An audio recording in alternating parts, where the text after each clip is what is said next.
सर्वसमर्थ सर्वत्र अस्मरणीय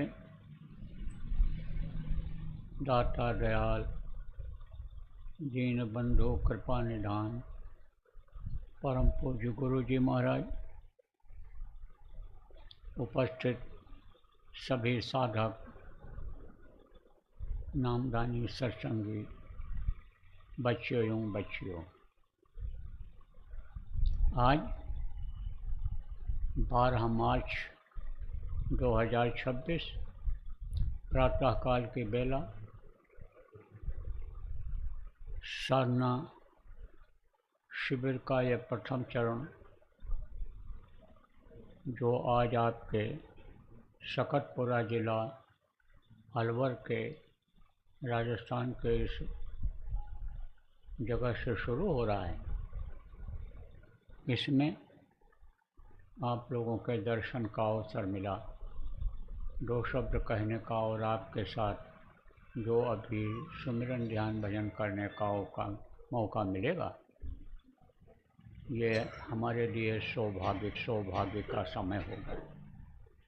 और आप लोगों को भी यह अवसर जो मिल रहा है, ये भाग्य से मिल रहा है। सबको ये नसीब नहीं होता है। बहुत से नामदानी हैं, बहुत से सत्संगी अपने को कहते हैं, लेकिन वो दुनियादारों से ज़्यादा फंसे हुए हैं। सुख के लिए तो दौड़ते हैं, लेकिन वही सुख धीरे धीरे दुख में बदलता चला जा रहा है, क्योंकि उनको ये नहीं मालूम है कि सुख है कहाँ पर। तो जो सुख है नाम जपन में, वो सुख नहीं अमीरी में, मन लागा मोर फकीरी में। फकीरी किसको कहते हैं? फकीर किसको कहते हैं? जो सब कुछ त्याग देता है, घर छोड़ देता है, कपड़ा बदल देता है, विचार भावनाएं जो उसकी होती हैं दुनियादारी की, वो ख़त्म कर देता है, वही त्यागी कहलाता है, वही फ़कीर कहलाता है, वही साधक कहलाते हैं, वही संत हुआ करते हैं। तो प्रेमियों, यह कलयुग है। कलयुग में गृहस्थ आश्रम में ही भगवान मिलता है। गुरु महाराज ने कहा इसी में मिलेगा। तो आप लोग एक तरह से गृहस्थ त्यागी साधु हो और फकीरी आप में आई। देखो, पूरे ज़िंदगी का संकल्प आपने नहीं बनाया कि हम पूरे ज़िंदगी फकीर हो जाएंगे, साधु हो जाएंगे, लेकिन इतना समय तो आपने त्यागा घर को। इतना समय तो आप जितना समय यहाँ साधना में बैठोगे दोगे, उतना समय तक अगर आपका मन उधर नहीं गया, कहाँ नहीं गया? घर की तरफ नहीं गया, गृहस्थी की तरफ नहीं गया, और दुनियादारी की तरफ, खाने पीने सोने आराम की तरफ नहीं गया, तो वही फकीरी होगा, वही फकीरी होगा। तो फकीरी में जो रस है, वो रस इसमें नहीं है दुनियादारी। ये रस जो है, यानी नीरस लगने लगता है जब अंदर का रस मिल जाता है। तो अंदर में रस पाने का, अंदर में अमृत पीने का, या आपको जो मौका मिल रहा है, ये गुरु महाराज की दया से ही मिल रहा है। फ़ायदा इसका उठाना चाहिए। यह मुहूर्त चल रहा है, इस मुहूर्त में जो लोग साधन भजन करेंगे, उनके ऊपर गुरु की विशेष दया होगी।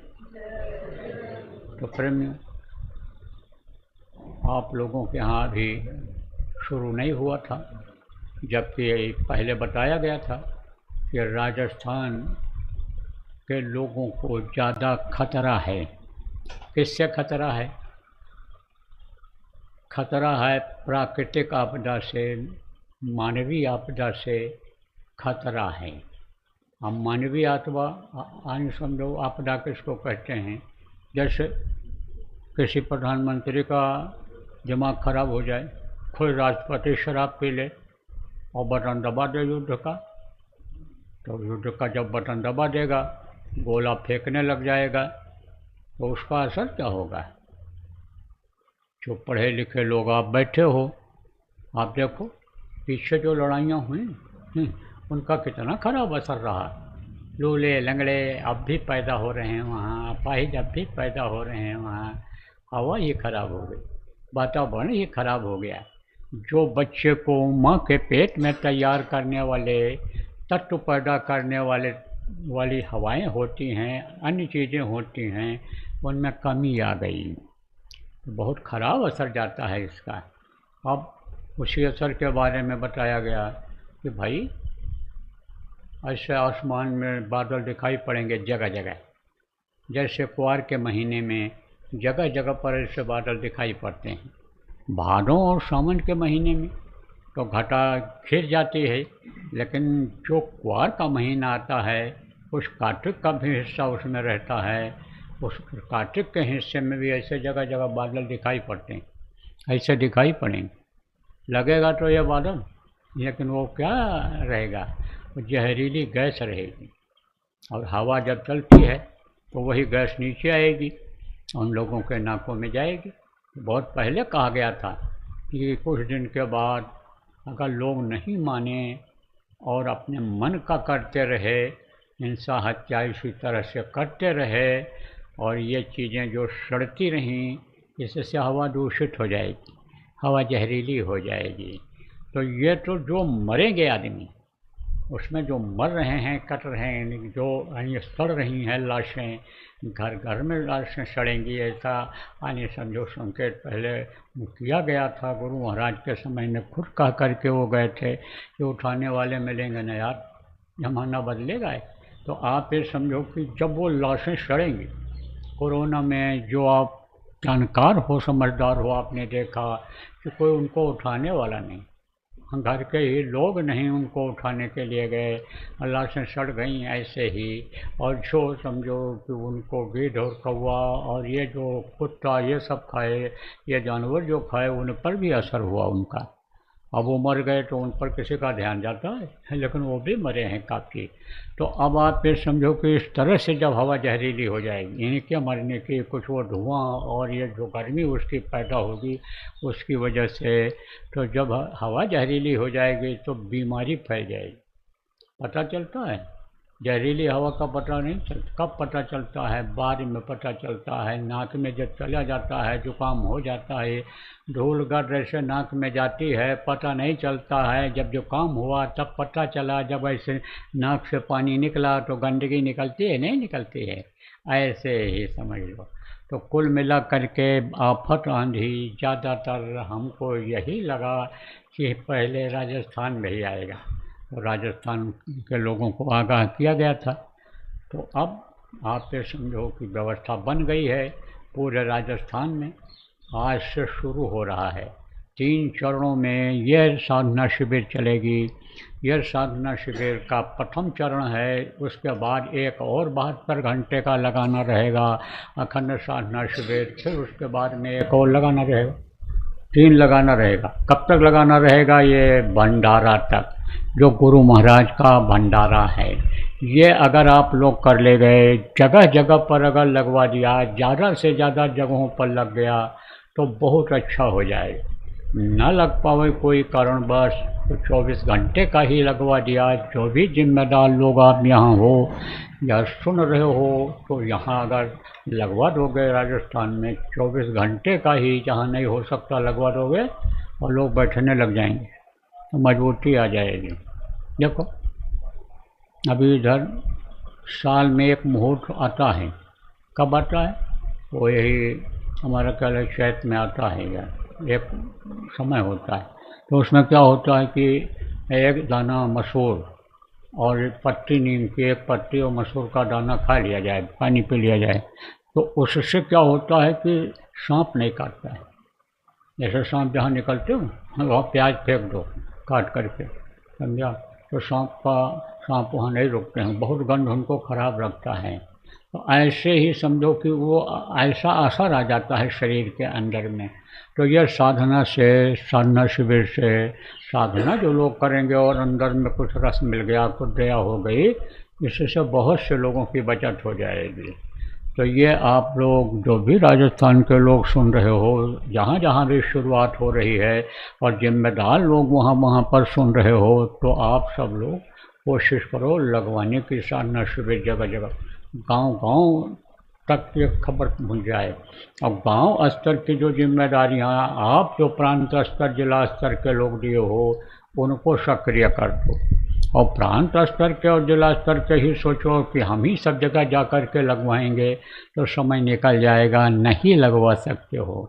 इसलिए गांव में जिम्मेदारियां लोगों को दो, गांव के लोग इसको आगे बढ़ा देंगे। आप जहाँ पर मान लो 2 ही 3 4 सत्संगी हैं, लेकिन धार्मिक लोग हैं, शाकाहारी लोग हैं, वो लोग भी 24 घंटे के नाम धुनी में मदद कर देंगे।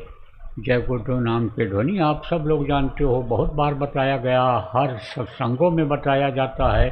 तो ये जय गुरु नाम की ध्वनि ये 24 घंटे की, 72 घंटे की वहाँ लगवा दो। जहाँ ज़्यादा सत्संगी हैं, साधना शिविर नहीं लग सकती है, कच्चे पक्के लोग हैं, ऐसी जगह लगवा दो।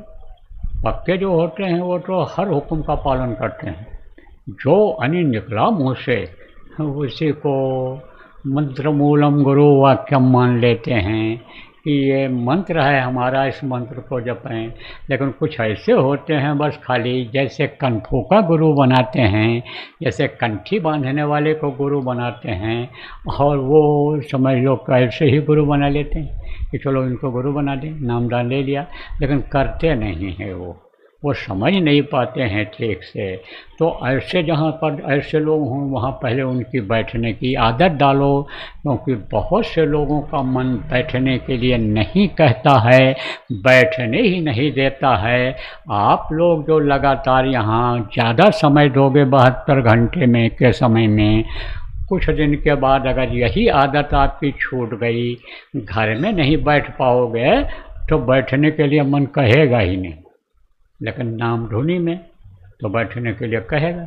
इसमें तो आंख बंद करके करना है, कोई शोर शराबा नहीं होना है। उसमें तो आप किसी को बता समझा करके अपने साथ पर ला करके बैठा सकते हो, नाम धुनी बोलवा सकते हो। तो वो 24 घंटे की नाम धुनी तो बहुत जगहों पर चल जाएगी, लग जाएगी। 72 घंटे की भी जहाँ लग पावे वहाँ आप लोग लगवाओ, तो यह कार्यक्रम बराबर चलेगा। और आप लोग इस गांव के पुराने लोग हो, सत्संगी हो, बराबर यहाँ करते रहते हो, साप्ताहिक सत्संग भी आपके यहाँ होता है, तो आप लोग यहाँ अगर रोज़ का चला दोगे इसके बाद में, तो आप यहाँ रोज़ का 1 घंटा 2 घंटा का जैसे अपने आश्रमों पर चल रहा है सुबह शाम, ऐसे यहाँ भी चल सकता है। या बच्चियाँ भी यहाँ चला सकती हैं, माताएं भी चला सकती हैं, दिन में कर सकती हैं ये। और रात में आने जाने में दिक्कत, बात सही है, समय ख़राब है, तो दिन में भी ये चला सकती हैं। तो बराबर उसमें बैठने की आदत बनी रहेगी।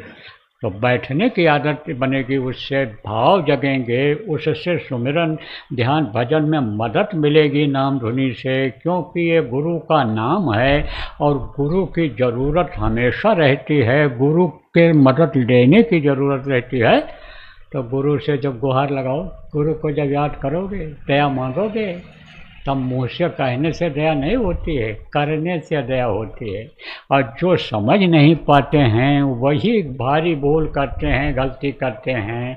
जो बताया जाता है उसको नहीं करते हैं, उस पर विश्वास नहीं करते हैं, उसको कर नहीं पाते हैं, इसलिए दुख भोगते हैं, इसीलिए दुख भोगते हैं। इसीलिए हमने तो कहा 100 मर्जों की एक दवाई, सुमिरन ध्यान भजन करो मेरे भाई। सुमिरन ध्यान भजन करोगे तब कष्ट जाएगा। बहुत से लोगों को जैसे रोग हो जाता है, दवा खानी पड़ती है, दवा के साथ दुआ भी काम करती है, और मर्ज बहुत बढ़ गया और दवा आपने नहीं लिया तो कितना देर लगेगा दया लेने में, क्योंकि जिसकी वजह से मर्ज बढ़ा वो चीज़ छूटेगी नहीं। बदपरहेजी से मर्ज बढ़ता है, जो चीज़ मन को भा जाता है वही खाता है, उसी से मर्ज बढ़ जाता है, उम्र के असर से मर्ज बढ़ जाता है। तो वो समझो कि जब बढ़ गया तो बहुत टाइम लगेगा, और दया उतना ही काम करेगी कि जो चीज़ मना किया जाता है, बार बार कहा जाता है, उसको जब नहीं करोगे तब दया काम करेगी, और वो आदत छूटेगी नहीं, तो वो रोग बढ़ता चला जाएगा, वो तकलीफ आती जाएगी। और अगर दवा ले लो उसी समय पर तो समझो कि उसमें आराम मिलने लग जाएगा। तो ये क्या है? ये 100 मर्जों की एक दवाई है ये। दया लेने का, दया काम करने लग जाए, उसकी ये दवाई है। नाम धुनी सुमिरन ध्यान भजन एक तरह से ये दवा का काम करता है। तो जिनकी बैठने की आदत नहीं है, विश्वास कम है, बातों को मानते नहीं हैं, जो कुछ उपाय भी बताया गया कि इसको करोगे इससे फ़ायदा होगा, उस पर भी नहीं विश्वास जम रहा है, उसको भी नहीं कर रहे हैं, तो तकलीफ़ तो आएगी आएगी। तकलीफ़ तो झेलना पड़ेगा ही पड़ेगा। कहने से नहीं होता है, बार बार बताओ न करो तो क्या फ़ायदा है उससे। वो उससे क्या फ़ायदा है, तो मान लो कि बस वो मूर्ख रहना चाहिए। जो गुर मिले बिरंसम कहा गया है, तो मूर्ख है समझ लो वो आदमी। वो औरत मूर्ख है जो नहीं मानती, बात को नहीं सुनती है। तो मूर्खों से क्या बात करो, मूर्खों से बात करो, खुद भी मूर्ख बन जाओ तो क्या फ़ायदा है भैया। तो अब सब कुछ मिला करके ये समझो, आपके नाम धुनी में बैठने की जब आदत बन जाएगी, तब सुमिरन ध्यान भजन के बारे में जब आप बताओगे, लोगों को समझाओगे, तो इच्छा जग जाएगी। देखो, अपना घर कहीं याद है किसी को? यही घर याद है, मिट्टी और पत्थर का। और जब समझाते हैं समझाते हैं तुम्हारा यह घर नहीं है, तुम तो सतदेश के वासी हो, तुम तो अगम लोक अनामी लोक के हो, यहाँ आकर के फंस गए हो। तब जीव को ज्ञान होता है, तब जीव समझता है, और समझता है तब वहाँ जाने की जब कहते हैं हम रास्ता बताएंगे, रास्ते पर ले चलेंगे, तुमको पहुँचाएंगे वहाँ मंजिल तक, तब विश्वास होता है गुरु पर। ऐसे फिर उसको विश्वास हो जाएगा। नाम धुनी बोलने लगेगा, जब कर्म कटेंगे तब उसको विश्वास होगा, और विश्वास होगा तब वो समझो करने लग जाएगा, ये भी करने लग जाएगा। तो बहुत अच्छा मौका है, आप लोग शिफ्ट बना लो, और जैसे पहले करते रहे ऐसे अब भी करना है। थोड़ा सा परिवर्तन करना है, वो बता देता हूँ अभी। तो देखो, अब समय निकला जा रहा है, तो हम नाम धुनी बोलेंगे, और नाम धुनी बोलने के बाद फिर कह देंगे आपसे कि अब आप लोग जो है सुमिरन करो सबसे पहले, और उसके बाद में फिर ध्यान लगाओ, भजन करो। तो एक बार सुमिरन कर लो आज, उसके बाद रोज़ सुमिरन यहाँ करना नहीं रहेगा। सुमिरन की आदत आपकी बनी रहे, इसलिए घर पर ही कर लिया करना। 24 घंटे में जब मौका मिलेगा तभी कर लिया करना। यहाँ फिर ध्यान और भजन होगा। जब तक मन लगे, इच्छा रहे, तब तक बैठो, नहीं तो उठ करके फिर चले जाओ। फिर उसके बाद घूम टहल करके, पानी पेशाब करके फिर आकर के बैठ जाओ। तो जो जितना बैठ सकेगा बैठेगा, जितनी देर बैठ सकेगा बैठेगा। यहाँ कमरा, इस कमरे में बैठ जाओ, बगल कमरा है उसमें बैठ जाओ, ये इधर देखो इन्होंने छाया कर रखा है वहाँ बैठ जाओ। लेकिन यहाँ इस जगह पर जहाँ फ़ोटो लगा हुआ है, यहाँ 2-4 आदमी 5 आदमी हमेशा रहेंगे, ध्यान भजन करने वाले रहेंगे। निगरानी करने वाले 1-2 आदमी रहें कि किसी को नींद आने लग जाए तो उठा दें, सबको नींद आने लग जाए तो फिर 2 आदमी रहें, 1 आदमी बैठ जाए। बराबर ये 24 घंटे अखंड साधना यानी शिविर चलेगी, साधना यहाँ करनी रहेगी। इसी तरह से जहाँ जहाँ साधना शिविर लग रही है सब जगह पर इसी तरह से रहेगा। तो पीछे जो आप लोग लगाए हो जानते हो, उसी तरह से करना रहेगा। अब रही बात ये कि देखो, जहाँ दूर दूर से बच्चियों को आना है, साधना करने के लिए माताओं को आना है, वो लोग दिन में आएंगी। जब उजाला हो जाए तो 7 बजे आवें, और शाम को इस तरह से चली जाएं कि उजाला उजाला में, अंधेरा होने से पहले ही अपने अपने घरों पर पहुंच जाएं। और घर के लोगों को लावें। घर के लोग ना आ सकें, बेटा अगर जवान ना आ सके, पति ना आ सके, तो टोली बना करके आवें, 6, 7, 8 आवें, अकेले दुकेले नहीं। और यहाँ पर बैठ कर के जब साधना करें तो यहाँ भी उनमें निगरानी करने वाली उन्हीं में से रहें कि कोई गई तो कहाँ गई, क्या किया, फिर उनको इधर उधर समय बर्बाद करती है, तो धीरे से समझा के लावें, चलो बैठ जाओ। तो वो भी बारी बारी कर लें और बारी बारी निगरानी कर लें। जो हमेशा निगरानी करने वाले रहें वो बैठ जाएं, तो दूसरे जब उठ जाए तो कहते अब तुम निगरानी करो। तो वो सब ट्रेंड होकर के आएंगे, सब कर लेंगे। और देखो, कुंवारी लड़कियां के साथ उनकी माँ आवे, या कोई यानी पिता या जवान यानी कुंवारी लड़की हो 14, 13, 8 साल 12 साल 14 साल में वो जवान हो जाती हैं, तो उनके साथ कोई घर का आवे तो वो तो मान लो बैठ जाता है। तो ये जो लड़कियां रहेंगी, औरतें रहेंगी, निगरानी बराबर करेंगी उनकी, और रात में कोई दूर की नहीं रुकेगी। अपने गांव में भी आप समझो कि अगल बगल की हो, इस घर की तो कोई बात नहीं, दूसरे मोहल्ले की हो, दूर की हो, तो शाम तक वापस चली जाओ बच्चियों, और अपने घर पर ही वहाँ कर दिया करना। तो ये सब के लिए लागू कर दिया गया है, इस तरह से करना रहेगा।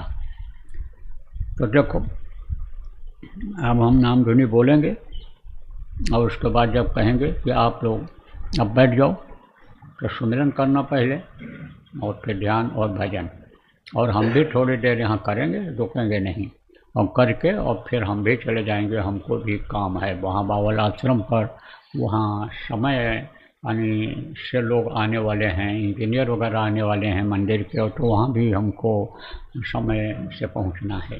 तो हम तो अभी चले जाएंगे, 1 घंटा मुश्किल से यहाँ रुकेंगे, उसके बाद चले जाएंगे। थोड़ी थोड़ी देर सुमिरन ध्यान भजन करके चले जाएंगे। आप लोग बराबर करते रहना, और किसी को फिर उठने की ज़रूरत नहीं है कि जब हम उठें तो दौड़ करके जाओ मिलने जुलने के लिए और सब के सब चले जाओ, कोई यहाँ रह न जाए, ऐसा ना रहे। जिनको ज़रूरत है, कार्यकर्ता हैं, कुछ पूछना है, वो लोग उधर आ जाएंगे, बाहर की तरफ बात हो जाएगी उनसे। तो बोलो जय गुरुदेव, जय गुरुदेव, जय गुरुदेव, जय गुरुदेव, जय जय गुरुदेव।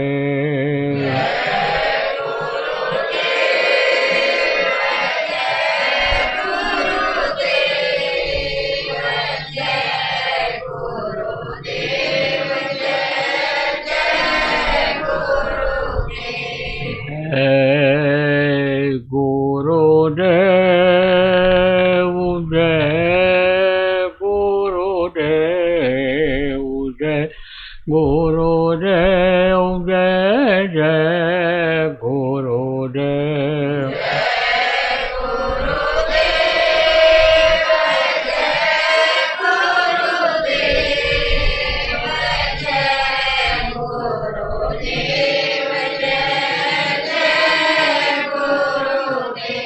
जय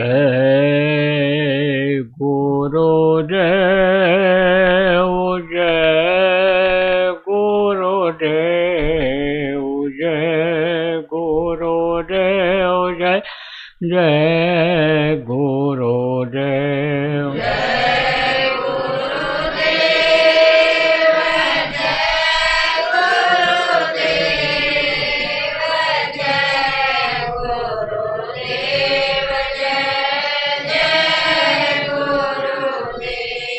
जय गुरुदेव,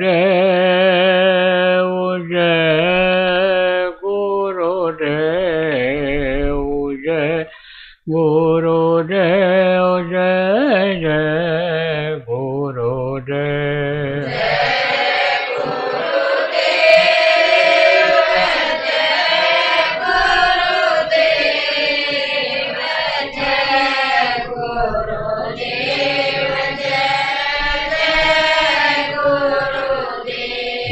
जय गुरुदेव, जय गुरुदेव, जय गुरुदेव, जय जय गुरुदेव।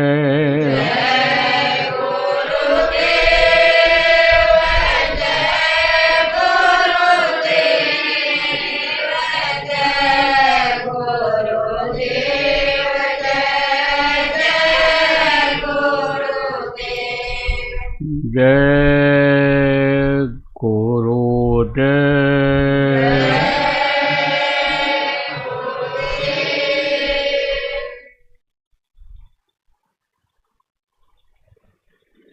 राजस्थान में ये प्रथम चरण है।